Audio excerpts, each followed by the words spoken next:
Good morning बेटा। देखिए बेटा, हमने डिस्कस किया था कल एक्सेस डिमांड क्या है और इसके क्या कॉजेज है, क्या रिजल्ट इससे होता है, ठीक है, क्या कॉन्सिक्वेंस आ जाते हैं। तो ये सब हम डिस्कस कर चुके हैं, लेकिन इसके ये दो पॉइंट जो मैंने थोड़ा सा जल्दी करा दिया था, ठीक है, कल टाइम कम होने के कारण ये मैं एक बार दोबारा करा देती हूँ। Excess demand and wage price spiral. देखिए बेटा, एक्सेस डिमांड है तो एक्सेस डिमांड के कारण क्या उत्पन्न हो जाता है, वेज प्राइस स्पाइरल उत्पन्न हो जाता है इकोनॉमी में। यानी ये वह सिचुएशन है जिसमें wages catch price and prices catch wages, ठीक है।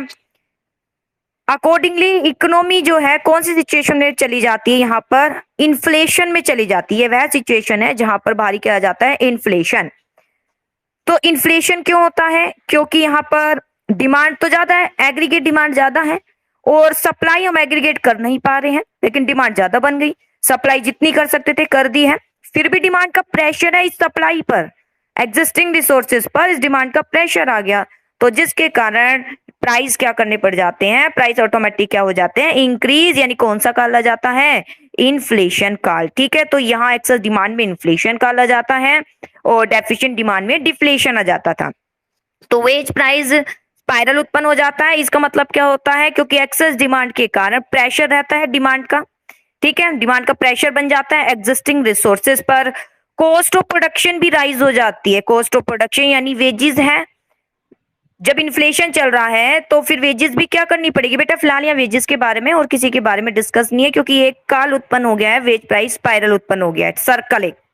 कॉस्ट ऑफ प्रोडक्शन इंक्रीज हो जाती है, वैसे इन्फ्लेशन है तो आपको लोन भी महंगा मिलेगा, रॉ मटेरियल सब महंगे मिलेंगे, तो वेजेस भी क्या करनी पड़ जाती है, इंक्रीज करनी पड़ जाती है, ठीक है। टेन टू राइज, ये राइज हो जाती है। जब वेजेस राइज हो जाती है तो क्या इंपैक्ट होगा, देखो बेटा, वेजेस राइज हो गई है यानी एक इनकम आ गई है व्यक्ति के पास, तो वो क्या करेगा, उसको खर्च करेगा, उसको क्या करेगा, एक तरीके से खर्च ही करेगा। खर्च करेगा तो वही डिमांड बढ़ेगी, डिमांड बढ़ेगी तो फिर वो जब एग्रीगेट सप्लाई से इंक्रीज हो जाएगा तो फिर क्या करने पड़ेंगे, वापस वही सिचुएशन उत्पन्न हो जाएगी कि प्राइस क्या हो जाते हैं, इंक्रीज हो जाते हैं। तो ये एक सर्कल बना रहता है। जैसे मैं करा देती हूँ कि एक्सेस डिमांड के कारण डिमांड का प्रेशर बना रहता है एग्जिस्टिंग रिसोर्सेज पर। कॉस्ट ऑफ प्रोडक्शन क्या हो जाती है, राइज हो जाती है, क्योंकि वेजेस राइज करनी होती है। राइज इन वेजेस, जब वेजेस राइज हो जाती है तो कॉस्ट ऑफ प्रोडक्शन, जब वेजेस बढ़ा दिए, मान लीजिए वेतन बढ़ा दिया, तो वेतन ये कॉस्ट हो गई ना, ये कॉस्ट किस में शामिल होगी, वस्तु के प्राइस में ही शामिल होगी, ठीक है। तो वस्तु कैसे बेचनी पड़ेगी, महंगी बेचनी पड़ेगी, ठीक है। जब महंगी बेचनी पड़ेगी तो राइज इन प्राइस, प्राइस जब बढ़ जाएगा तो कॉस्ट ऑफ लिविंग भी राइज हो जाएगी, क्योंकि जो एक व्यक्ति है, मान लीजिए एक पर्सन, ए पर्सन है, अब उसे वस्तु महंगी मिलेगी, यानी कॉस्ट ऑफ लिविंग, यानी उसे जीवन व्यतीत करने के लिए उस महंगी वस्तु को खरीदना पड़ेगा, यानी उसको सर्वाइवल ही महंगा हो गया। जीवित रहने के लिए उन्हें महंगी वस्तुओं को परचेज करना पड़ेगा। तो हम कहेंगे कॉस्ट ऑफ लिविंग भी क्या हो जाएगा, राइज हो जाएगा। कॉस्ट ऑफ लिविंग, जो हम वस्तु परचेज कर रहे हैं सर्वाइवल करने के लिए, तो अब वो महंगी खरीदनी पड़ेगी, तो कॉस्ट उसकी ज्यादा आ गई, यानी राइज हो गया। कॉस्ट ऑफ लिविंग यानी सर्वाइवल करने के लिए कॉस्ट ज्यादा आपको देनी पड़ेगी, फिर वही उत्पन्न हो जाएगा कि वेज दोबारा क्या हो जाएंगे, राइज हो जाएंगे, क्योंकि प्रेशर आ जाएगा कि वेजेस भी बढ़ाई जाए। इस प्रकार वेज कैच प्राइस और प्राइस कैच वेज, ये एक स्पाइरल उत्पन्न हो जाएगा और इन्फ्लेशन काल के कारण, क्योंकि एग्रीगेट डिमांड ज्यादा थी और एग्रीगेट सप्लाई क्या है, कम है, जिसके कारण क्या उत्पन्न हो जाता है, इन्फ्लेशन और वेज प्राइस स्पाइरल उत्पन्न हो जाता है। ये आपको थोड़ा सा पता होना चाहिए, ये कौन सी सिचुएशन उत्पन्न करता है, वेज प्राइस स्पाइरल। और पीछे कौन सी सिचुएशन उत्पन्न कर रहा था, जो डेफिशिएंट डिमांड है, लो लेवल इक्विलिब्रियम ट्रैप, ठीक है। वहां पर इक्विलिब्रियम काफी लो लेवल था, उत्पादन कम हो रहा था उसके इक्विलिब्रियम लेवल से। अब आता है लॉस ऑफ प्रॉफिट। प्रॉफिट का तो लॉस होता है, क्योंकि डेफिशिएंट डिमांड की तरह एक्सेस डिमांड में भी प्रॉफिट का तो लॉस होगा। कौन से प्रॉफिट का लॉस होगा, क्योंकि यहाँ पर आप डिमांड को पूरा नहीं कर पा रहे। अगर डिमांड और पूरी कर पाते तो और आपको प्रॉफिट होता। तो ये जो बढ़ी हुई डिमांड है, रिसोर्सेज नहीं होने के कारण इसको पूरा नहीं कर पा रहे, यही तो आपके लिए क्या बन जाएगी, एक बड़ी हानि बन जाएगी। आपकी इंटेंशन तो यही रहेगी कि इस बढ़ी हुई डिमांड को मैं पूरा करूं, लेकिन रिसोर्सेज नहीं है तो नहीं कर पाएंगे। तो ये एक प्रॉफिट का अवसर था, इस डिमांड को ही पूरा कर सकते थे, लेकिन रिसोर्सेज नहीं है, नहीं कर सकते। लेकिन एक अपॉर्चुनिटी तो है इस डिमांड को पूरा करने की, ठीक है। सामने एक अपॉर्चुनिटी तो मिली हुई है, वो कहीं ना कहीं प्रॉफिट का एक रास्ता खोलते, वो कम हो जाता है। तो लॉस, प्रॉफिट का लॉस हो जाता है। प्रॉफिट इज लॉस बिकॉज, क्यों हो जाता है प्रॉफिट का लॉस, क्योंकि एक्सेस कैपेसिटी क्या हो चुकी है, कंप्लीट हो चुकी है, एक्सेस कैपेसिटी खत्म हो चुकी है, अब कोई एक्सेस कैपेसिटी नहीं है, जितना प्रोडक्शन कर सकते थे कर दिया है। Producer are not able to raise their supply, अब सप्लाई नहीं कर सकता, जिसके कारण उसे अनफुलफिल्ड डिमांड की क्या उठानी पड़ती है, हानि उठानी पड़ती है। तो excess demand is not virtuous but vicious, तो ये एक अच्छा नहीं माना जाता, वरदान नहीं है, बल्कि ये एक चक्र है जिसमें इन्फ्लेशन काल उत्पन्न हो जाता है और प्रोड्यूसर को प्रॉफिट की जगह क्या उठाना पड़ रहा है, लॉस, यानी प्रॉफिट का ही एक लॉस, जो और प्रॉफिट हो सकता था, ठीक है, और प्रॉफिट जो बन सकता था रिसोर्सेज नहीं होने के कारण उसको क्या उठाना पड़ता है, लॉस। और जब महंगाई हो जाती है तो आम व्यक्तियों को भी उठाना पड़ता है लॉस, क्योंकि उनका आय का ज्यादा पार्ट खर्च हो जाता है। तो it generate inflation spiral in the economy, इससे जो है इन्फ्लेशन उत्पन्न हो जाता है। और devoid of any rise in GDP, excess aggregate demand generate pressure of demand on the existing resources, और जीडीपी राइज तो हो ही नहीं सकता, ठीक है, एक्सेस डिमांड का प्रेशर बना रहता है एग्जिस्टिंग रिसोर्सेज पर, लेकिन जीडीपी तो नहीं बढ़ सकता क्योंकि एएस जितना बढ़ सकता था बढ़ा दिया है। अकॉर्डिंगली कॉस्ट ऑफ प्रोडक्शन भी राइज हो जाती है, जिसके कारण हम कहेंगे जब वस्तु को बनाने की कॉस्ट ज्यादा आ गई तो प्राइस भी उसका ज्यादा रहेगा, प्राइस उसका ज्यादा रहेगा, तो एक सर्कल उत्पन्न हो जाएगा, वेज प्राइस स्पाइरल। तो ये है बेटा इसके कॉन्सिक्वेंस। अब आते हैं डिफरेंस क्या है इन्फ्लेशनरी गैप और डिफ्लेशनरी गैप में। बेटा ये टॉपिक ना इंपॉर्टेंट है, मीन्स दोनों इन्फ्लेशनरी गैप भी आ जाता है या डिफ्लेशनरी गैप भी आ जाता है, 6 मार्क्स में आ जाता है इन्फ्लेशनरी गैप या फिर डिफ्लेशनरी गैप। तो यहाँ पर फिलहाल अभी डिफरेंस हम देखते हैं, आपको सारा टॉपिक क्लियर होना चाहिए कि मीनिंग क्या है, इसमें क्या कर बनता है, ठीक है, और कौन सी सिचुएशन उत्पन्न होती है। ऐसे ही अब आपको यहाँ पर बताना पड़ेगा डिफरेंस में इन्फ्लेशनरी गैप क्या है और डिफ्लेशनरी गैप क्या है। देखिए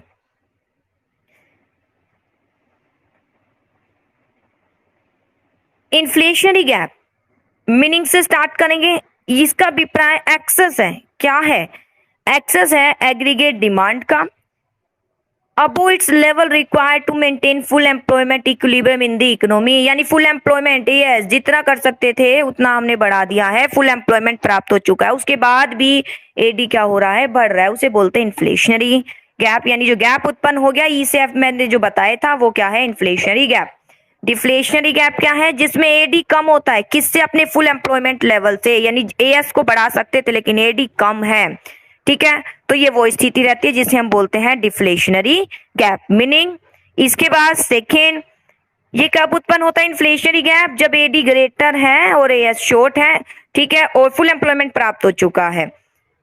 डिफ्लेशनरी गैप जब एएस ग्रेटर है और एडी क्या है, शॉर्ट है, अपने फुल एम्प्लॉयमेंट इक्विलिब्रियम लेवल से। Level of output is constant at full employment, inflationary gap में level of output is constant, ये ध्यान दीजिएगा, लेवल ऑफ आउटपुट यानी वही जीडीपी, ठीक है, जो एएस है वो क्या रहता है, कांस्टेंट, क्योंकि उसको बढ़ा ही नहीं सकते। क्यों नहीं बढ़ा सकते, क्योंकि एक्सेस कैपेसिटी खत्म हो चुकी है, ठीक है, एएस को नहीं बढ़ा सकते, जितना बढ़ा सकते थे बढ़ा दिया, लेकिन फिर भी डिमांड बढ़ गई, तभी तो प्राइस बढ़ाने पड़े। अगर ये एएस बढ़ जाता ना तो प्राइस कभी नहीं बढ़ता, ठीक है, प्राइस इसलिए बढ़ता है क्योंकि हम सप्लाई नहीं कर पा रहे हैं। और तो लेवल ऑफ आउटपुट यहाँ कांस्टेंट रहता है, ये अंडरलाइन कर लीजिएगा, यहाँ लेवल ऑफ आउटपुट लेस है, उत्पादन कम किया गया है अपने फुल एम्प्लॉयमेंट लेवल से, यानी और उत्पादन हम कर सकते हैं इकोनॉमी में, लेकिन डिमांड नहीं है इसलिए नहीं हो रहा है। देयर इज नो अनएम्प्लॉयमेंट और under employment in the economy, यहाँ पर किसी भी प्रकार की बेरोजगारी नहीं होती है, क्योंकि ना ही अंडर एम्प्लॉयमेंट है, जितने लोगों को एम्प्लॉयमेंट दे सकते थे इकोनॉमी में दे दिया गया है, यानी फुल एम्प्लॉयमेंट है, रिसोर्सेज का पूरा प्रयोग हो गया है, जितने रिसोर्सेज थे उसके अकॉर्डिंग जितना रोजगार दे सकते थे सब दे दिया है, तो हम यही कहेंगे फुल एम्प्लॉयमेंट है, कोई बेरोजगारी नहीं है अकॉर्डिंग टू रिसोर्सेज। फिर भी नेचुरल बेरोजगारी तो चलती ही रहती है, देर इज, यहाँ पर तो अनएम्प्लॉयमेंट बना रहता है, क्योंकि अभी भी इसको बढ़ा सकते हैं और यूनिट का उत्पादन कर सकते हैं, 50 यूनिट और बना सकते हैं, लेकिन ये डिमांड ही नहीं हो रही। 50 यूनिट बनाने के लिए कम से कम 10 व्यक्तियों को और मान लीजिए रोजगार दे सकते थे, 10 व्यक्ति तो अभी भी बेरोजगार रह बैठे हैं, क्यों, क्योंकि एएस नहीं बढ़ा सकते, क्योंकि डिमांड कम है। तो डिफ्लेशनरी गैप में क्या हो जाता है, बेरोजगारी की समस्या उत्पन्न हो जाती है। इक्विलिब्रियम तो होगा क्योंकि जितनी भी डिमांड है उसके अकॉर्डिंग सप्लाई तो की जाएगी, ये तो इक्वल होगा, लेकिन अपने फुल एम्प्लॉयमेंट लेवल पर नहीं, अंडर एम्प्लॉयमेंट लेवल पर। ये लाइन अच्छे से पढ़ लीजिएगा, ठीक है। इसके बाद इट लीड टू, यहाँ क्या उत्पन्न हो जाता है, वेज प्राइस स्पाइरल, जैसे अभी बताया था। यहाँ कौन सी सिचुएशन उत्पन्न हो जाती है, डिफ्लेशनरी गैप में लो लेवल इक्विलिब्रियम ट्रैप, यानी aggregate demand, low aggregate demand lead to low income. जब बेटा डिमांड ही कम है तो सप्लाई कम, ठीक है, सप्लाई डिमांड के अकॉर्डिंग ही होगी, डिमांड कम तो सप्लाई भी उसके अकॉर्डिंग ही कम की जाएगी। और बेटा एएस का तो आपको पता है, एएस मतलब प्रोडक्शन, प्रोडक्शन मतलब वाई इनकम, एएस ही तो इनकम है, एएस ही तो वाई है। जब ये डिमांड हो जाएगी तो इनकम भी तो होगी।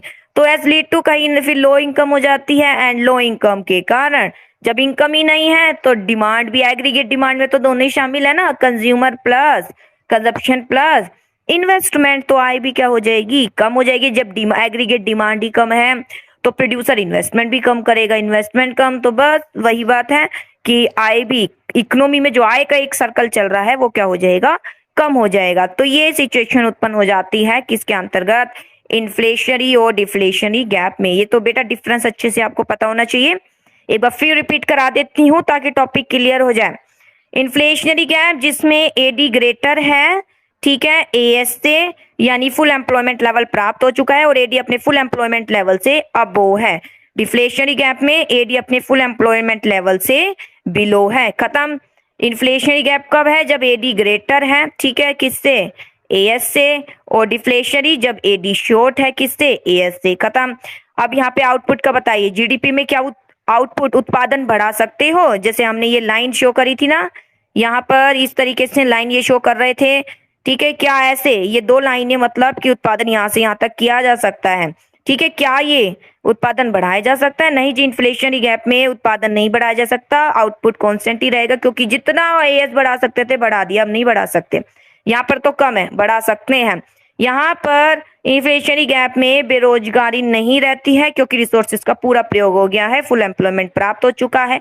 अब नेचुरल बेरोजगारी जो बनी रहेगी तो वो तो बनेगी ही, बाकी अकॉर्डिंग टू रिसोर्सेज पूरा प्रयोग हो चुका है, रोजगार दिया जा चुका है। यहाँ पर तो अभी रोजगार देना बाकी है, क्योंकि डिमांड बढ़ेगी तो बना सकते हैं वस्तु और लोगों को रोजगार दे सकते हैं। यहाँ वेज प्राइस स्पाइरल उत्पन्न हो जाएगा, इन्फ्लेशन काल आ जाएगा, और यहाँ पर ये डिफ्लेशन काल, एक तरीके से लो लेवल इक्विलिब्रियम ट्रैप, यहाँ लोगों की इनकम क्या होती जाएगी, कम होती जाएगी, ठीक है, लो इनकम का एक सर्कल बनता जाएगा। तो ये है बेटा डिफरेंस इन्फ्लेशनरी और डिफ्लेशनरी गैप में। तो ये दो टॉपिक मैं डिस्कस कर चुकी हूँ, इन्फ्लेशन क्या है, डिफ्लेशन क्या है, दोनों टॉपिक आपको अच्छे से क्लियर होने चाहिए, ये ज्यादा इनके चांसेस ज्यादा होते हैं एग्जाम में आने के।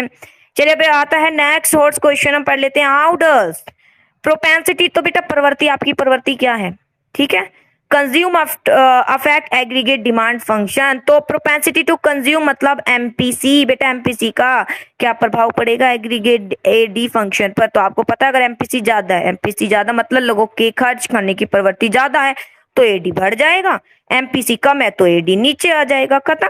Increase in propensity to consume cause an upward shift in, अगर खर्च करने की प्रवृत्ति ज्यादा है लोगों की तो एडी बढ़ जाएगा, ऊपर की ओर शिफ्ट हो जाएगा, और अगर लोग खर्चा कम कर रहे हैं तो लाइन यहाँ से नीचे की ओर आ जाएगी, बस यही रीजन है, ठीक है बेटा। ये हॉट क्वेश्चन हर एक कहीं भी आते हैं, हॉट क्वेश्चन कोई भी बॉक्स सब कुछ पढ़ना है। अकॉर्डिंग टू केन्स अगला क्या है, price level rise only after full employment, Y.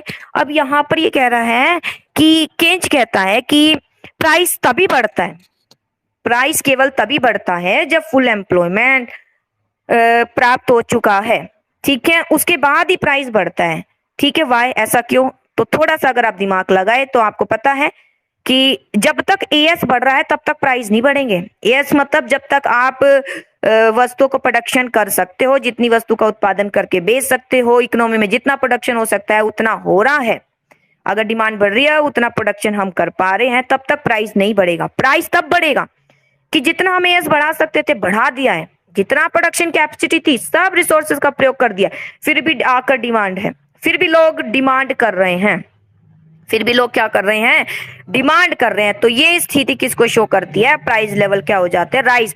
क्यों, क्योंकि अब इस स्थिति में एएस का पूरा प्रयोग हो गया है, कोई एक्सेस कैपेसिटी नहीं है, ठीक है, और एक्सेस कैपेसिटी खत्म हो चुकी है। अब हम जो है जीडीपी को नहीं बढ़ा सकते, अब हम क्या नहीं कर सकते, उत्पादन को, आउटपुट को नहीं बढ़ा सकते, ये वो स्थिति उत्पन्न हो जाती है। तो देखिए price level doesn't rise before full employment level से पहले प्राइस नहीं बढ़ेगा, बल्कि अगर डिमांड कम है तो कम ही हो जाएगा। Because as is assume to be perfectly elastic, ये मैं बता चुकी हूँ पहले, एज परफेक्टली इलास्टिक है क्योंकि यहाँ माना गया है कि अभी भी अगर एक्सेस कैपेसिटी है तो प्राइस नहीं बढ़ेगा, इसलिए एज परफेक्टली इलास्टिक है। जैसे डिमांड बढ़ेगी तो एस को बढ़ा देंगे, इसलिए परफेक्टली इलास्टिक है। प्रायर टू फुल एम्प्लॉयमेंट से पहले S tend to rise proportional to any rise in aggregate demand. Full employment अभी प्राप्त नहीं हुआ तो एस हम किसके अकॉर्डिंग बढ़ा देते हैं, जैसे जैसे डिमांड बढ़ रही है। प्राइस लेवल कांस्टेंट ही रहेगा क्योंकि अभी भी हमारे पास एक्सेस कैपेसिटी, हम प्रोडक्शन कर सकते हैं। But after full employment is reach, जैसे ही फुल एम्प्लॉयमेंट प्राप्त हो जाता है एस स्टॉप हो जाता है, क्या, rising in corresponding response to a rise in aggregate demand. जैसे ही फुल एम्प्लॉयमेंट क्या हो जाता है, प्राप्त हो जाता है, फुल एम्प्लॉयमेंट प्राप्त मतलब एएस जितना बढ़ा सकते थे बढ़ गया है, लेकिन अब क्या बढ़ गई, फिर भी एग्रीगेट डिमांड, अब वस्तु कम पड़ गई है, लोग डिमांड ज्यादा कर रहे हैं बस, तो क्या उत्पन्न हो जाएगा, price level tend to rise, price level क्या हो जाएंगे, राइज हो जाएंगे। ठीक है, इसे बोलते हैं कि फुल एम्प्लॉयमेंट के बाद ही प्राइस लेवल क्या होते हैं, राइज। कब राइज होते हैं, जब एएस जितना सप्लाई कर सकते थे कर दिया है, लेकिन अभी भी क्या है, डिमांड है। जैसे आप देखिए बेटा, ऑक्सीजन की कितनी डिमांड है, और अगर ऑक्सीजन एक व्यक्ति प्राप्त करना चाह रहा है, और आप देख सकते हैं न्यूज में कितना पढ़ते होंगे, कितनी ज्यादा उसको प्राइस पे करना पड़ रहा है उसके लिए। क्यों, क्योंकि एएस तो कम है और डिमांड उसकी ज्यादा हो गई है, इसी के कारण अब हाई प्राइस पर भी बिक रहे हैं, ब्लैक में बहुत हाई रेट पर बिक रहे हैं। क्यों, इसी के कारण। अगर एएस बढ़ा पाते ना तो कभी प्राइस नहीं बढ़ता, आज के सिचुएशन में भी जो अभी हम सिचुएशन फेस कर रहे हैं। ठीक है, चलिए नेक्स्ट टॉपिक पर आते हैं। अब हमने ये पढ़ लिया है इन्फ्लेशन डिफ्लेशन क्या है, क्या कॉजेज है, क्या इसका रिजल्ट है, क्या मतलब इसका इफेक्ट पड़ेगा, ठीक है, सब पढ़ लिया है। लेकिन हमने ये नहीं पढ़ा कि जो इसके कुछ इम्पैक्ट जो पड़ेंगे इकोनॉमी पर, ठीक है, जैसे बेरोजगारी आ गई है, लॉस हो रहा है प्रॉफिट का, लो लेवल इक्विलिब्रियम ट्रैप आ रहा है, वेज प्राइस स्पाइरल आ रहा है, तो इसके लिए कुछ तो मेजर हो गए, इसको कैसे ठीक करें, इसको हम कैसे ठीक करें, अब हम इसके बारे में डिस्कस करेंगे। तो चलिए हम डिस्कस करते हैं। Measures to correct deficient and excess demand, fiscal and monetary policy. बेटा मैक्रो इकोनॉमी है, स्टार्टिंग में ही मैंने बता दिया था जब इंट्रोडक्शन कराया था, यहाँ दो मेन रोल अदा करते हैं, दो पार्टी मेन रोल अदा करती है। पहली कौन, गवर्नमेंट, सेंट्रल गवर्नमेंट, और दूसरा कौन है, आरबीआई। दूसरा कौन है, आरबीआई। गवर्नमेंट कैसे रोल अदा करती है, इकोनॉमी में स्टेबिलिटी बनाने के लिए फिस्कल पॉलिसी यूज करती है, और आरबीआई क्या करती है, मॉनेटरी पॉलिसी यूज करती है। और इसके बारे में हम बहुत डिस्कस कर चुके थे जब मैंने स्टार्टिंग कराई थी इसका इंट्रोडक्शन, अगर थोड़ा बहुत याद होगा उस वक्त जो मैंने पढ़ाया था, तो अभी टॉपिक बहुत इजी लगेगा आपको। ठीक है, भूल गए हो तो कोई बात नहीं, याद आ जाएगा, पढ़ लीजिए। देखिए, तो कैसे मेजर टू करेक्ट, कैसे हम करेक्ट करेंगे डेफिशिएंट और एक्सेस डिमांड को, फिस्कल और मॉनेटरी पॉलिसी के माध्यम से। पहले ये पता होना चाहिए, फिस्कल ये तो बेटा गवर्नमेंट की, और मॉनेटरी किसकी, आरबीआई की। चलिए, तो दोनों का ही हम अध्ययन करेंगे। तो इकोनॉमी स्टेबिलिटी तो एएस और एडी बराबर हो अपने फुल एम्प्लॉयमेंट लेवल पर, require that situation of excess demand and deficient demand are corrected as fast as possible. ठीक है, इकोनॉमिक स्टेबिलिटी की जरूरत होती है कब, जब कौन सी सिचुएशन ठीक करनी हो, एक्सेस डिमांड या डेफिशिएंट डिमांड। ठीक है, इसलिए इकोनॉमिक स्टेबिलिटी प्राप्त करने की कोशिश की जाती है, यानी स्टेबिलिटी बनी रहे इकोनॉमी में, ना तो एक्सेस डिमांड हो ना ही डेफिशिएंट डिमांड, दोनों ही अच्छी नहीं मानी जाती क्योंकि दोनों में ही लॉस उठाना पड़ रहा है। हु डज इट, अब इसको कौन करेक्ट करता है, कौन स्टेबिलिटी लाने में इसकी महत्वपूर्ण रोल अदा करता है, दी गवर्नमेंट डज इट, गवर्नमेंट करती है। कैसे, अपनी रिवेन्यू और एक्सपेंडिचर पॉलिसी के माध्यम से। ठीक है, रिवेन्यू तो वो इनकम है जो आ रही है, एक्सपेंडिचर जो आ रहा है वो रिवेन्यू है, जो वो जा रहा है वो एक्सपेंडिचर है, फिस्कल पॉलिसी को यूज करके। और सेंट्रल बैंक यानी आरबीआई कैसे करता है, मॉनेटरी पॉलिसी को यूज करके। This bring us to conclusion of fiscal and monetary policy. अब हम यहाँ पर डिस्कस करेंगे इन दोनों के बारे में, मॉनेटरी और फिस्कल पॉलिसी क्या है। Let us understand how this policy are use to, अब हम यहाँ डिस्कस करेंगे कैसे इसको यूज किया जाता है कॉम्बैट यानी मुकाबला करने के लिए, फेस करने के लिए इन्फ्लेशनरी गैप और डिफ्लेशनरी गैप। याद होना चाहिए बेटा, इन्फ्लेशनरी गैप एक्सेस डिमांड की स्थिति, डिफ्लेशनरी गैप, डेफिशिएंट डिमांड की स्थिति, और इसका कर पता होना चाहिए कैसे बनना है दोनों का। चलिए अब हम यहाँ पर मेजरमेंट पढ़ रहे हैं। तो सबसे पहले हम फिस्कल पॉलिसी के बारे में पढ़ेंगे, गवर्नमेंट की पॉलिसी जिसे हम बोलेंगे फिस्कल पॉलिसी, इसे फिस्कल मेजर्स कहते हैं। फिस्कल पॉलिसी का अभिप्राय रेवेन्यू और एक्सपेंडिचर की पॉलिसी है गवर्नमेंट की, ठीक है। रेवेन्यू आय और व्यय की पॉलिसी है। इट इज ऑल्सो आय के रास्ते खुल जाएंगे, टैक्स बढ़ा दो आय के रास्ते खुल जाएंगे, ठीक है। टैक्स बढ़ा दीजिए, अगर लग रहा है डिमांड ज्यादा है टैक्स बढ़ा दीजिए, डायरेक्ट टैक्स बढ़ जाएगा, ठीक है। लोगों की आय कहीं ना कहीं कम हो जाएगी, क्योंकि टैक्स के रूप में पे भी जाना करना पड़ेगा, बस हो जाएगी एग्रीगेट डिमांड, ठीक। तो ये सब रेवेन्यू के साधन है, और भी हम डिस्कस करेंगे आगे। रेवेन्यू क्या है, एक्सपेंडिचर कौन कौन से हैं गवर्नमेंट के। इट इज कॉल्ड, इसे बस्तनी पॉलिसी भी कहते हैं गवर्नमेंट की। एंड इट फोकस ऑन, ये लाइन ध्यान दीजिएगा, ये फोकस करता है स्टेबिलिटी को प्राप्त करने में, ठीक है। बस्तरी पॉलिसी लागू की जाती है, यानी फिस्कल पॉलिसी लागू की जाती है ताकि स्टेबिलिटी बनी रहे इकोनॉमी में, एक्सेस डिमांड और डेफिशिएंट डिमांड की स्थिति ठीक हो जाए। ये फोकस जोन जरूर याद करना है, यहाँ पर मैं एक अंडरलाइन कराऊंगी लाइन, वो कीजिए। फिस्कल पॉलिसी का अभिप्राय बस्तरी पॉलिसी है गवर्नमेंट की, जिसे हम रेवेन्यू एक्सपेंडिचर पॉलिसी भी कह सकते हैं गवर्नमेंट की, ठीक है। जो किस लिए यूज की जाती है, करेक्ट करने के लिए सिचुएशन, एक्सेस और deficient demand with the view to achieve, क्या अचीव करने के लिए, ये लाइन याद कर लीजिएगा। फिर देखिए क्लियर कर देती हूँ, ये वाली लाइन बेटा अंडरलाइन कर लीजिएगा। किस लिए, ट्विन ऑब्जेक्टिव है इसके, फिस्कल पॉलिसी के ट्विन ऑब्जेक्टिव है। कौन कौन से दो ऑब्जेक्टिव को प्राप्त करने के लिए, ग्रोथ और स्टेबिलिटी। स्टेबिलिटी यानी ना तो इन्फ्लेशन हो ना ही क्या हो, डिफ्लेशन हो। ग्रोथ तो होता ही रहे, जीडीपी अपने एक कांस्टेंट लेवल जितना जैसा कि है, रिसोर्सेज का पूरा प्रयोग हो, उस लेवल को वो प्राप्त करता रहे, ठीक है। ग्रोथ तो होता ही रहे, जीडीपी बढ़ता रहे, डेवलपमेंट सब चलता ही रहे, और स्टेबिलिटी, एक्सेस और डेफिशिएंट डिमांड ठीक हो जाए। तो ग्रोथ विद स्टेबिलिटी करना है। ग्रोथ को आप जीडीपी से कंसिडर करते हैं, स्टेबिलिटी यानी ना तो एक्सेस है ना ही डेफिशिएंट की स्थिति है। तो ये दो वर्ड आपको अच्छे से याद होने चाहिए कि इसके दो ऑब्जेक्टिव हैं फिस्कल पॉलिसी के, ग्रोथ विद स्टेबिलिटी। चलिए आगे डिस्कस करते हैं।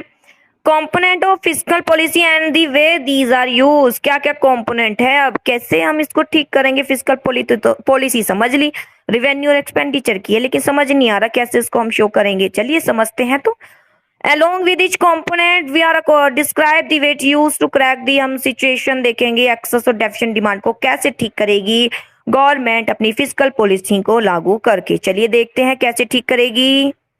सबसे पहले गवर्नमेंट एक्सपेंडिचर, ठीक है, क्योंकि रेवेन्यू एक्सपेंडिचर की पॉलिसी है।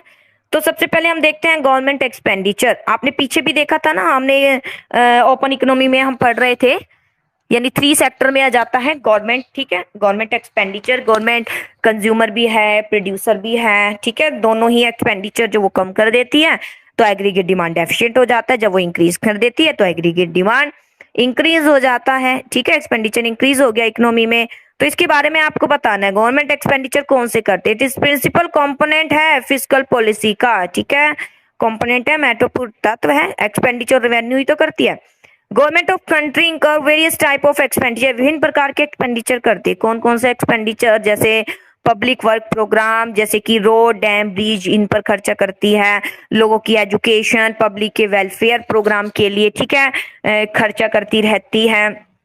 और एक्सपेंडिचर जैसे बेटा राशन की दुकानों पर अब कहा गया है इस काल में जो राशन मिलेगा वो फ्री में मिलेगा 2 मंथ का। तो ये और कुछ नहीं, वेलफेयर का एक काम कर रही है। Expenditure on the defence of country, country के डिफेंस सुरक्षा के लिए जो खर्चा कर रही है, अपने कानून को बनाने के लिए, ठीक है, अनेक प्रकार से मेंटेन करने के लिए क्या करने पड़ते हैं, खर्चे करने पड़ते हैं। इंफ्रास्ट्रक्चर पर खर्चा करना पड़ता है, लोगों को फैसिलिटी प्रोवाइड करनी पड़ती है, स्कूल खुलवाती है, ठीक है, और हॉस्पिटल की फैसिलिटी प्रोवाइड करती है। ये सब क्या है, गवर्नमेंट के एक्सपेंडिचर। अब फ्री में क्या प्रदान कर रही है, वैक्सीनेशन, ठीक है, फ्री में वैक्सीनेशन चल रहा है, फ्री में आप इसकी फैसिलिटी प्राप्त कर सकते हो। ये क्या है, गवर्नमेंट को इसी क्या कहलाया जाता है, गवर्नमेंट के एक्सपेंडिचर कहलाए जाते हैं, ठीक है। Expenditure on various type of subsidy, विभिन्न प्रकार की सब्सिडी देती है प्रोड्यूसर को ताकि प्रोडक्शन को क्या मिल सके, इंकरेजमेंट मिल सके, प्रोडक्शन और तेजी से वो कर सके, बढ़ावा मिल सके, इसलिए विभिन्न प्रकार की सब्सिडी देती है। स्पेशल इकोनॉमी जोन, ठीक है, स्पेशल इकोनॉमी जोन को बढ़ावा देती है। स्पेशल इकोनॉमी जोन क्या होता है कि बैकवर्ड क्षेत्रों में अगर आप प्रोडक्शन एक्टिविटी करोगे तो वहां पर स्पेशल आपको क्या मिलेगा, कंसेशन मिलेगा, विभिन्न प्रकार की टैक्स में छूट मिलेगी, अनेक प्रकार की सब्सिडी, मतलब जितनी सहायता दे सकते हैं उतनी देगी। तो ये सब ठीक है, खर्चा तो आता ही है, लेकिन कौन सहन कर रहा है इसे, गवर्नमेंट ही सहन कर रही है, तो ये कहलाया जाता है गवर्नमेंट एक्सपेंडिचर। ठीक है, तो गवर्नमेंट एक्सपेंडिचर करती है किससे रिलेटेड, रोड डैम ब्रिज, ये सारी लाइनें याद होनी चाहिए, रोड डैम ब्रिज पर, एजुकेशन है, लोगों के वेलफेयर पर, डिफेंस पर, सब्सिडी पर। ठीक है, ये सारे खर्चे हो गए। अब आपको क्या बताना है इसमें, बहुत सिंपल टॉपिक है बेटा, 3 नंबर में भी आ जाते हैं ये, यानी गवर्नमेंट एक्सपेंडिचर का रोल बताइए, कैसे गवर्नमेंट एक्सपेंडिचर के थ्रू आप इन्फ्लेशन और डिफ्लेशनरी गैप को ठीक करोगे, ऐसे क्वेश्चन आ जाते हैं। तो आप कैसे करोगे, पहले तो आप इसके बारे में बताओगे गवर्नमेंट एक्सपेंडिचर क्या है, अब इन्फ्लेशन है तो क्या करती है गवर्नमेंट, डिफ्लेशन है तो क्या करती है। तो 3-4 लाइनें आपने पढ़ी है, ठीक है, तो इनसे रिलेटेड आपको बताना, जैसे it is by changing any or all type of expenditure that government seek to correct the situation of excess demand or deficient demand in the economy। जो सारे प्रकार के एक्सपेंडिचर हैं उनमें कुछ चेंजेस करके एक्सेस और डेफिशिएंट डिमांड को वो ठीक करती है। कैसे करेगी, थोड़ा सा आप दिमाग लगाइएगा। जब एक्सेस डिमांड है, जब कौन सी सिचुएशन चल रही है, एक्सेस डिमांड, तो कैसे ठीक करेगी इसको। एक्सेस डिमांड मतलब खर्चे ज्यादा है, गवर्नमेंट भी खर्चे ज्यादा कर रही है, तो बस इन सारे खर्चों को क्या कर देगी, रिड्यूस कर देगी, जितना रिड्यूस हो सके। ठीक है, गवर्नमेंट एक्सपेंडिचर इज रिड्यूस हो जाएगा when there is deficient demand, जब डेफिशिएंट डिमांड होगी तो गवर्नमेंट एक्सपेंडिचर क्या हो जाएगा, इंक्रीज। बेटा यही लाइन इंपॉर्टेंट है, इसमें ये लाइन लिखना जरूरी है। ठीक है, मान लीजिए आ जाता है कि गवर्नमेंट एक्सपेंडिचर द्वारा कैसे इन्फ्लेशन डिफ्लेशनरी गैप को ठीक किया जाएगा, तो यही तो लाइन लिखनी है। थोड़ा बहुत ऊपर लिख दीजिए कौन कौन सा एक्सपेंडिचर करती है, फिर इसके बारे में लिख दीजिए एक्सेस डिमांड है। ठीक है, तो खर्चे कम कर देती है गवर्नमेंट एक्सपेंडिचर, अपने कम कर देती है, चाहे दोनों ही लिख दीजिए, कंजप्शन इन्वेस्टमेंट दोनों ही खर्चे कम कर देती है। डेफिशिएंट डिमांड है तो गवर्नमेंट एक्सपेंडिचर इंक्रीज कर देती है। ठीक है, सारा पॉजिटिव में ही चलेगा। डिमांड एक्सेस है, एक्सेस डिमांड है, ठीक है, तो एक्सपेंडिचर क्या हो जाएगा, रिड्यूस हो जाएगा, खर्चे कम कर दी, हमें पता है खर्चे ज्यादा है तो कम। जब एक्सपेंडिचर ही कम है यानी एग्रीगेट डिमांड कम है तो खर्चों को इंक्रीज कर देगी, यानी एक्सपेंडिचर क्या कर देगी, इंक्रीज कर देगी। बस इतना लिखना जरूरी है। आगे देखें, यहाँ फिलहाल यहीं तक इंपॉर्टेंट है, आगे मैं करा देती हूँ। A rise in government expenditure cut as an injection into the circular flow of income in the economy. जब गवर्नमेंट एक्सपेंडिचर क्या हो जाता है, राइज हो जाता है, क्या हो जाता है, राइज हो जाता है, तो वह किसका रोल अदा करता है कि कहीं ना कहीं इकोनॉमी में क्या चल रहा है, एक इनकम चल रही है, क्या चल रही है, इनकम चल रही है। क्योंकि किसी का खर्चा दूसरे की क्या है, इनकम। मैंने कोई वस्तु खरीद ली और सामने वाले की क्या है, income. It is required when liquidity needs to release to combat deflation. ठीक है, खर्चे तब इंक्रीज करने की जरूरत होती है जब डिफ्लेशन की स्थिति है। और गवर्नमेंट अपने खर्चों को कब कम कर देती है, जब सीधी कब कम कर देती है खर्चों को, जब कौन सा काल चल रहा है, इन्फ्लेशन। इन्फ्लेशन मतलब लोग खर्चा कम कर रहे हैं, खर्चा कम इसलिए, खर्चा ज्यादा कर रहे हैं, खर्चा इसलिए ज्यादा कर रहे हैं क्योंकि आय है। तो गवर्नमेंट एक्सपेंडिचर विड्रॉ कर लेती है इनकम को, कहीं ना कहीं अपने खर्चों को कम कर लेती है। गवर्नमेंट का एक्सपेंडिचर इकोनॉमी में आय का फ्लो है। इट इज रिक्वायर, इस प्रकार liquidity need to soak to combat inflation. Inflation की स्थिति भी क्या हो जाती है, ठीक हो जाती है जब गवर्नमेंट एक्सपेंडिचर कट कर देती है। यहाँ ज्यादा कुछ नहीं लिखना आपको, बस इतना लिख दीजिए, जब गवर्नमेंट एक्सपेंडिचर कट कर देती है तो इन्फ्लेशन ठीक हो जाता है, जब गवर्नमेंट एक्सपेंडिचर इंक्रीज कर देती है तो डिफ्लेशन क्या हो जाता है, ठीक हो जाता है। ठीक है, ये है। आगे इसका टॉपिक हम आगे डिस्कस भी करेंगे, इंजेक्शन क्या है और विड्रॉ क्या है। चलिए आगे देखें। तो इंजेक्शन मतलब, चलिए बता देती हूँ फिर भी, इंजेक्शन मतलब जो खर्चे किए जा रहे हैं तो वो फ्लो हो रहा है। ठीक है, विड्रॉ मतलब ले रहे हैं, खर्चों को क्या कर रहे हैं, कम कर रहे हैं, तो उसे बोलते हैं विड्रॉ। ठीक है, उसे क्या बोलते हैं, विड्रॉ। तो गवर्नमेंट एक्सपेंडिचर राइज मतलब इंजेक्शंस यानी विड्रॉ, दे फैला रहे हैं, खर्चों को बढ़ा रहे हैं। ठीक है, इकोनॉमी में। और जब डिफ्लेशन है तो एक्सपेंडिचर को कम कर रहे, कम करना मतलब विड्रॉ मतलब ले रहे हैं, एक्सपेंडिचर को बढ़ा नहीं रहे, उसको वापस ले रहे हैं। जो एक्सपेंडिचर हमने ज्यादा करे थे अब उनको वापस कम कर रहे हैं, उसे बोलते हैं विड्रॉ। ठीक है, आगे देखें, बाकी इतना सफिशिएंट है, इतना लिख देते हो क्योंकि टॉपिक 3 नंबर में सफिशिएंट है। बाकी ये लिखते हो तो ज्यादा बेटर है। इंजेक्शन और विड्रो, बस इंजेक्शन मतलब क्या फ्लो कर रहे हो, गवर्नमेंट खर्चा ज्यादा कर रही है, फैला रही है, खर्च कर रही है। विड्रो मतलब वापस ले रही है खर्चों को, ठीक है, कम कर रही है खर्चों को। चलिए अब अगला आता है टैक्सेस। तो टैक्स तो बहुत सिंपल है, टैक्स के बारे में क्या बताओगे, टैक्स के बारे में तो बता ही चुके हो, कॉजेज में देखा था ना, बस उसका सोल्यूशन बता दीजिए। टैक्स आर कंपल्सरी पेमेंट है जो गवर्नमेंट को देना ही पड़ता है हाउस होल्ड को, ठीक है। Tax burden on the house hold, direct tax की बात की गई है। अगर टैक्स बर्डन इंक्रीज कर देती है हाउस होल्ड पर तो गवर्नमेंट रिड्यूस देयर। अगर टैक्स इंक्रीज कर दिया जाए, लोगों की डिस्पोजेबल इनकम मतलब आय, टैक्स देने के बाद जो आय बचती है वो कम हो जाएगी। कम होने का मतलब आय कम तो एडी कम, एडी कम तो एक्सेस डिमांड कम हो जाएगी, खत्म, मैनेज हो जाएगी। दूसरे शब्दों में जब टैक्स इंक्रीज लो कर दिया जाएगा, लो मतलब लोगों की डिस्पोजेबल इनकम बढ़ जाएगी, बढ़ जाएगी तो खर्च करेंगे, डिराइज हो जाएगा। कौन सी स्थिति ठीक हो जाएगी, डिफ्लेशनरी गैप। कौन सी स्थिति ठीक हो जाएगी, डिफ्लेशनरी गैप। फिर देखिए टैक्स का क्या रोल अदा करती है बेटा, पहले एक्सपेंडिचर का बताती है। एक्सपेंडिचर क्या करना है, इन्फ्लेशन है, एक्सपेंडिचर डिक्रीज कर देती है, ठीक है। डिफ्लेशन है तो एक्सपेंडिचर इंक्रीज कर देती है, खत्म। इसके बाद आता है टैक्सेस। तो इन्फ्लेशन है, तो इन्फ्लेशन क्यों है, क्योंकि लोग खर्चा ज्यादा कर रहे हैं। खर्चा ज्यादा क्यों कर रहे हैं, क्योंकि आय है इसलिए तो खर्चा ज्यादा कर रहे हैं। तो टैक्स क्या कर देगी, इंक्रीज, ठीक है, टैक्स क्या कर देगी, इंक्रीज। तो बेटा यहाँ तो एक दोनों का एक सेम रिलेशन हो गया, इंक्रीज और इंक्रीज। इन्फ्लेशन है तो इंक्रीज कर देगी टैक्स, डिफ्लेशन है, ठीक है, तो टैक्स को क्या कर देगी, डिक्रीज। टैक्स को क्या कर देगी, डिक्रीज। चाहे आप बेटा साइड में लिख सकते हो, जैसे मैं क्लास में बताती थी, कुछ सर्कल से लिख लीजिए। टैक्स है तो इन्फ्लेशन में इंक्रीज, इन्फ्लेशन मतलब इंक्रीज होता है तो यहाँ इंक्रीज कर दो टैक्स, ठीक है। डिफ्लेशन है तो यानी डिक्रीज कर दो, डिफ्लेशन है तो यानी डिक्रीज कर दो, बस, ठीक है, ये होता है। इसके बाद आता है पब्लिक बोरोविंग, पब्लिक डेट। देखें, लोगों से उधार, by borrowing from the public, ठीक है, लोगों से बोरोविंग लेकर। The government create public debt, तो गवर्नमेंट क्या करती है, पब्लिक डेट क्रिएट कर देती है in situation of deficient demand. देखिए by borrowing from the public से उधार ले लेती है, ठीक है।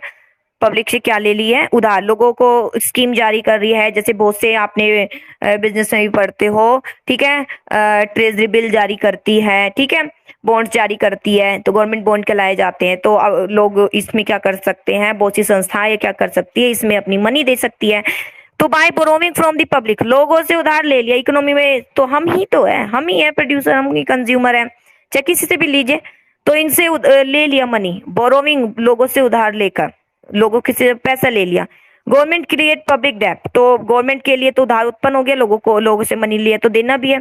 In situation of deficient demand when aggregate, अब सिचुएशन बताइए कि क्या करेगी डिफ्लेशन में और इन्फ्लेशन में। देखिए इन सिचुएशन ऑफ डेफिशिएंट डिमांड में, यानी एग्रीगेट डिमांड कम है और उसको इंक्रीज करना है, तो क्या करेगी sir government, government reduce it's borrowing from the public. तो क्या करेगी, गवर्नमेंट रिड्यूस कर देगी पब्लिक से बोरोविंग लेना, ठीक है, क्योंकि अगर पब्लिक है, हम है, हमसे मनी ले लिया गया तो हमारे पास मनी बचेगी नहीं, बचेगी नहीं तो हम खर्चा कम करेंगे, खर्चा कम करेंगे तो क्या है ये, ठीक है, कौन सी स्थिति उत्पन्न हो गई, डेफिशिएंट डिमांड। अगर डेफिशिएंट डिमांड को ठीक करना है तो हमसे बोरोविंग कम लेनी पड़ेगी, बल्कि हमको तो बोरोविंग दे दीजिए, वो सिचुएशन होगी वो भी हम आगे पढ़ेंगे, ठीक है। फिलहाल यहाँ लोगों से उधार की बात की गई है, ठीक है।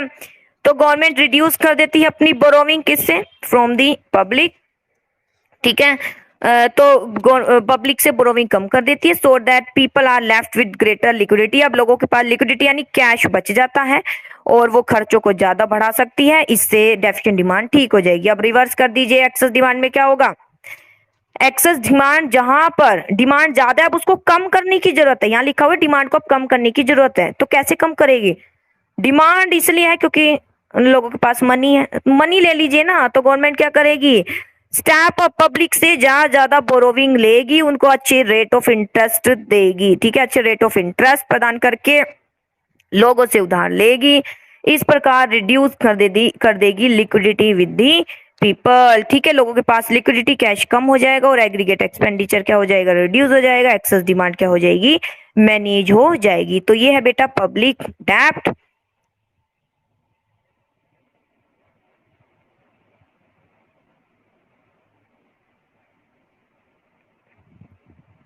आगे देखिए लास्ट, फिर टॉपिक कंप्लीट हो जाएगा। एक बार कंबाइन में समझा दूंगी। बोरोविंग फ्रॉम आरबीआई, आरबीआई से उधार, ठीक है, आरबीआई से उधार। तो बोरोविंग बाय गवर्नमेंट, ठीक है, government, borrowing by government from the RBI, ठीक है बेटा, ये आय हो गई ना, आय हो गई ना, आ रहा है पैसा तो आय, जा रहा है तो खर्चा हो गया। तो आरबीआई से बोरोविंग उधार ले लिया। तो borrowing by the government from the RBI is another element of physical policy. का आय और व्यय के बारे में हमने पढ़ लिया है, ठीक है ना, टैक्स हो गई आय, अब उधार ले रहे हैं तो एक तरीके से आय का ही साधन है। तो it is increase to fight deflation gap. अब क्या करती है आरबीआई से भी बोरोविंग ले लेती है। बोरोविंग चाहे वो कैसे भी ले रही हो, चाहे कोई ट्रेजरी बिल आपने सुना होगा, टी बिल, तो टी बिल जारी कर देती है तो उससे आ जाता है, मनी आ जाती है उससे। तो बोरोविंग बाय, और आरबीआई उसको खरीदने के लिए हमेशा रेडी रहता है, बाकी सारे बैंक भी खरीदने के लिए रेडी रहते हैं। Borrowing by government from the RBI, ठीक है, borrowing by the government, government द्वारा बोरोविंग ले ली जाती है आरबीआई से, ठीक है। It is increase to fight deflationary gap, जब बोरोविंग ले ली, ठीक है, बोरोविंग क्या कर दी, आरबीआई से ले ली।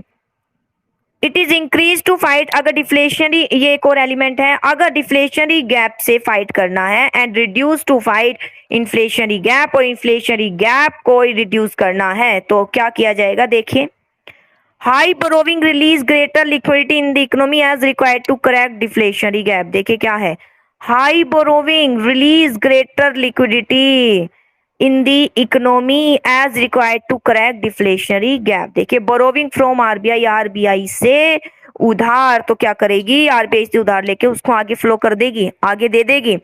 High borrowing release greater liquidity in the economy, ठीक है, जहां ज्यादा बोरोविंग क्या करता है, उधार लेकर आगे फ्लो कर देगी, ठीक है, गवर्नमेंट उधार लेकर इसको आगे आगे फ्लो करेगी।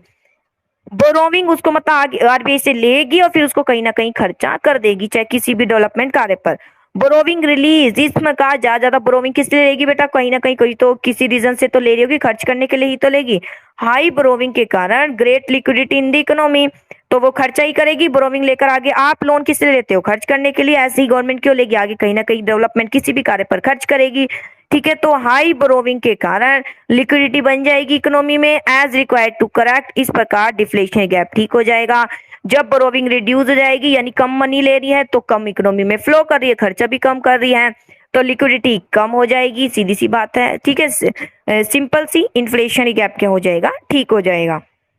तो ये था बेटा किस प्रकार फिस्कल पॉलिसी ठीक करती है इन्फ्लेशन और डिफ्लेशन गैप। बेटा जैसे कि यहाँ भी गिवन है सारा, fiscal measure would you recommend to correct, कैसे डेफिशिएंट डिमांड को ठीक करते हैं। तो गवर्नमेंट सबसे पहले अपने एक्सपेंडिचर को क्या कर देती है, इंक्रीज या डिक्रीज। एक्सपेंडिचर कौन से, पब्लिक वर्क प्रोग्राम है, एजुकेशन है, सब्सिडी है, डिफेंस लो है। इन्फ्लेशन में गवर्नमेंट एक्सपेंडिचर कम, डिफ्लेशन में इंक्रीज, ठीक है। गवर्नमेंट क्या करती है, टैक्स बर्डन कर देती है। इन्फ्लेशन में टैक्स क्या कर देती है, इन्फ्लेशन में टैक्स इंक्रीज, डिफ्लेशन में डिक्रीज, ठीक है। रेज मोर फंड, आरबीआई से ज्यादा उधार ले लेती है, उसको आगे फ्लो कर देती है, ठीक है। उधार किस लिए लिया जाता है, खर्च करने के लिए। इस प्रकार एडी को इंक्रीज कर देती है उधार ज्यादा लेकर, और उधार कम कर कर एडी को कम कर देती है, ठीक है, इस प्रकार ठीक हो जाता है। और बोरोविंग, लोगों से उधार, ठीक है, जब डिमांड ज्यादा, एग्रीगेट डिमांड ज्यादा है, लोगों से उधार लेना ज्यादा कर देती है। जब एग्रीगेट डिमांड कम है तो लोगों को उधार दे देती है, बल्कि उनसे उधार लेना कम कर देती है। तो इस प्रकार ठीक कर देती है इन्फ्लेशन और डिफ्लेशनरी गैप को। ओके बेटा, ये टॉपिक कंप्लीट हो गया है, इसको एक बार अच्छे से पढ़िएगा, समझने की कोशिश कीजिएगा। Thank you.